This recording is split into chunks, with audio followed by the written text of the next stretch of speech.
Hey, it's Tom here. Good news. We're opening up our one-to-one platinum mentoring program when we have 2 spots available right now. So if you're looking for a mentor to give you the guidance, support, accountability, and all of the systems to ensure you're going to make 6 figures in the next 12 months, even if you're a complete beginner, you have no prior experience, and you don't have any good technical skills, you want to go to ltsmentor.com. That's ltsmentor.com. You're going to fill in a short application and you're going to book a call so you can speak to myself and the team. So go to ltsmentor.com to apply now.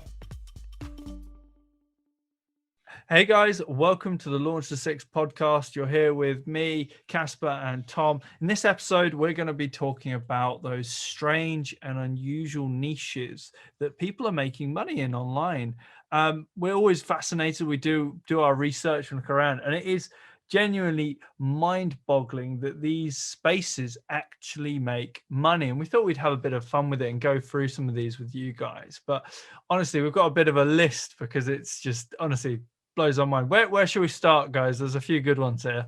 Well, I found washing ones, in particular power washing ones, particularly fun and satisfying to watch. Power washing? Yeah, it's people kind of washing all sorts of things, from like moss-ridden decking to old cars to even like graffiti off walls, all sorts of things. Wow. But they're just systematically kind of washing it off with a pressure washer, and it's I don't know. And how are they using that? What medium are these? This is video, I presume. Yeah, just a video. How are they making money off this? Oh, I don't know. Maybe they're selling pressure washers, but there is just something like oddly satisfying in watching something get clean.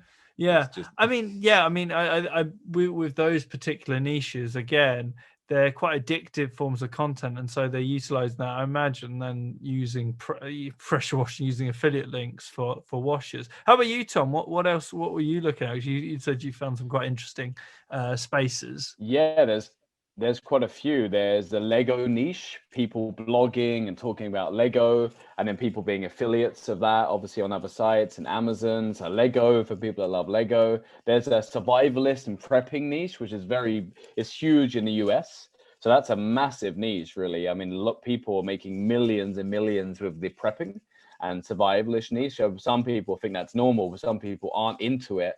But I think what everyone needs to understand is there's always a pool of people that are interested in that topic. Just because you're not interested in it doesn't mean the billions of bunker estates for sale.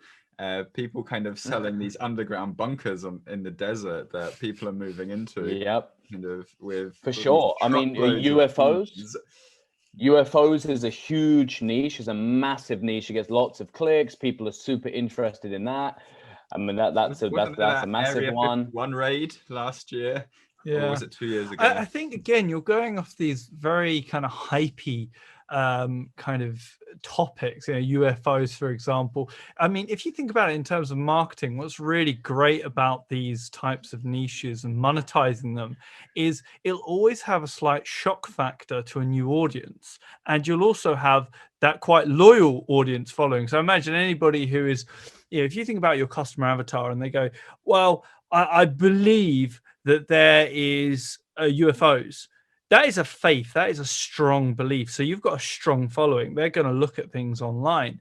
And then you've got people who are more average and they're going through their daily lives. The moment they see anything to do with that, it's sort of quite a shock factor because, in their world, this is unusual. So you're going to be able to grab attention. And you've also obviously got that, not risk, but that benefit of potential virality of a potential topic area.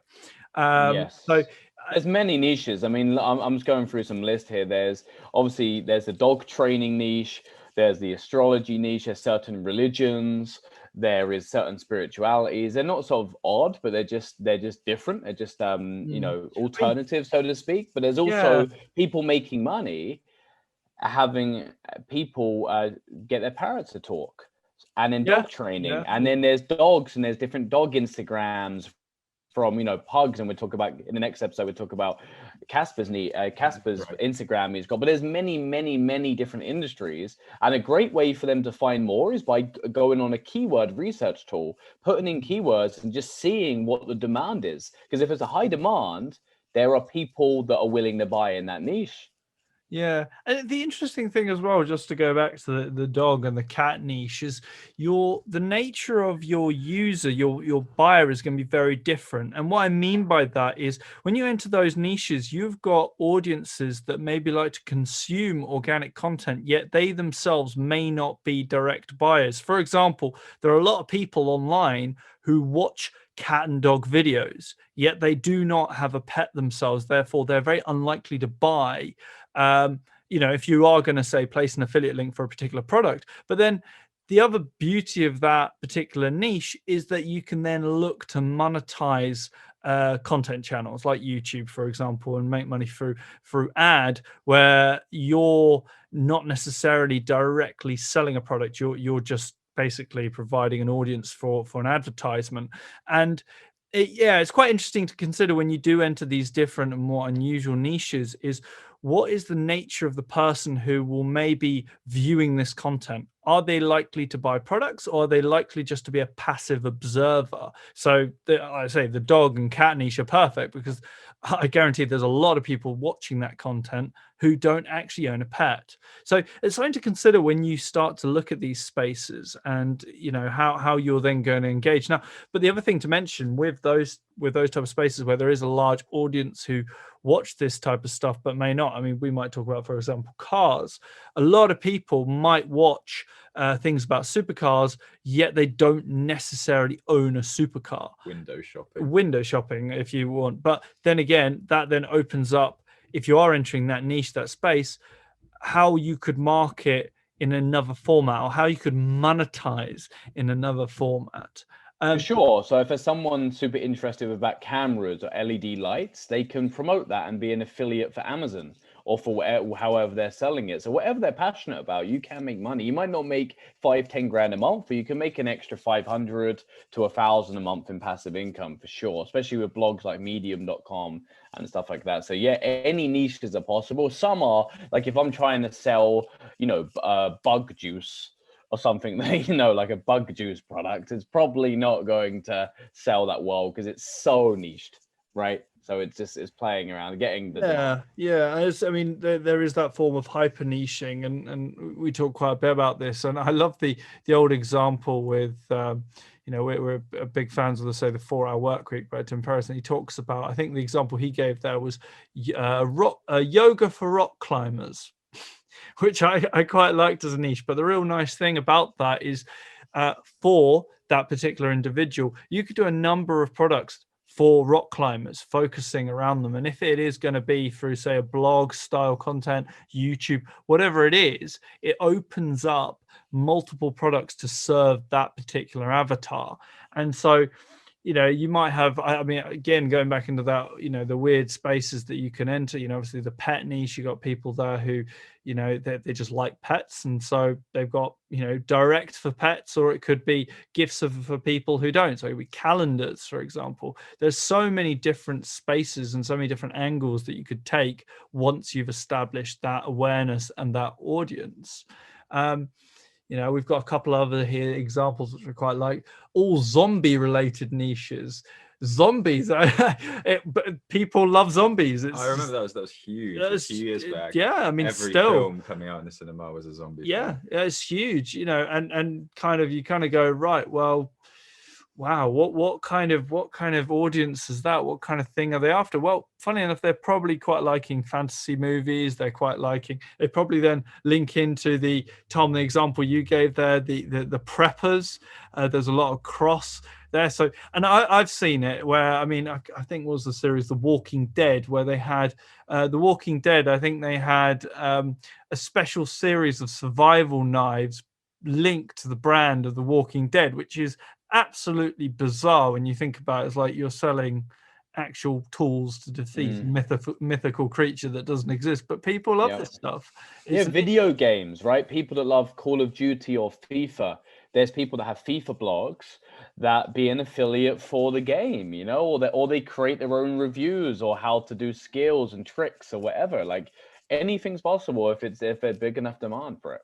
Yeah, absolutely. So, I mean, here's a question to you guys as my co-hosts on this. Then, so somebody we teachers in quite a specific way, and we recommend some very specific, tried and tested niches. But we have had people who come to us and they go, "Do you know what? I want to enter one of these more unusual niches." What would your thoughts be, guys, in terms of advising somebody to go in, how to approach going into those type of niches? Would you advise them against it, or would you say there'd be a way in which you're going to do it, or would you say that I would recommend, maybe going into, mixing it up with another niche, perhaps? I don't know. What are your thoughts? Well, there's obviously going to be less competition in a more unusual niche, so it's easier to actually stand out in that niche. But then again, you've got a much smaller audience, so it depends what you're going after, really. Yeah, and I suppose the other thing to consider is the nature of that audience. I mean, we talk about, say, the make money niche. Now we know that, for example, you can buy anything from a $10 book in that niche up to 150,000 plus weekend getaway, whoever with a mentor on some desert island or some tropical island with them. That's quite a product to potentially resell. Can you imagine taking commission on something like that? Whereas if we go into, I'm just trying to, I'm throwing off the top of my head, the zombie related niche. I mean, I'm sure somewhere in the world you can spend almost as much as you want on a zombie getaway, but I've seen they do like whole simulations. Yeah, you can paid actors chasing you around in full makeup, groaning. Let's face it, though, that the audience for that and the audience who are willing to spend that amount of money on it is going to be quite significantly smaller. So, and I mean, there's another one here with content for children as well, which is obviously you're targeting the parents rather than the kids themselves. But sure, children's books are huge. Like children's books, Audible, they made that with Corona. They actually introduced children books. Wow. The audio version, with Corona. So there's lots of opportunities there. And again, at the end of the day, it's really picking a couple of niches and just going at it and trying it for yourself. Yeah. Testing it, putting it to a test and actually seeing the data rather than thinking, will it work? Will it won't? The only way to know is just do it and figure it out. Yeah, definitely. I mean, final words really: test and measure. Be wary of the fact that these more unusual niches, it may be a little more difficult simply because of the amount of audience there who are likely to purchase. And that's not to say there's not a lot of money to be made in, but the final point being is that you may, if you are looking from, say, a purely affiliate marketing standpoint, as we've just sort of come from that angle, you may have to look at diversifying the way in which you monetize that niche. So as I've mentioned, it might be that you're looking to get ad spend from monetizing your YouTube channel. It might be that you're selling a direct product that you have yourself. It might be that you might be then affiliate marketing. So you might have to come at it from multiple angles in terms of monetization versus, say, one. And that may, as a result, be ever so slightly more complex. So that'd be my final closing thoughts on that, really. So yeah, guys, thank you so much as always for lending us your ears, and we look forward to catching up with you on the next podcast. Take care. Thanks, guys. Take care. Hey guys, it's Tom Ash. We hope you guys have enjoyed the episode as much as we've loved putting it together for you.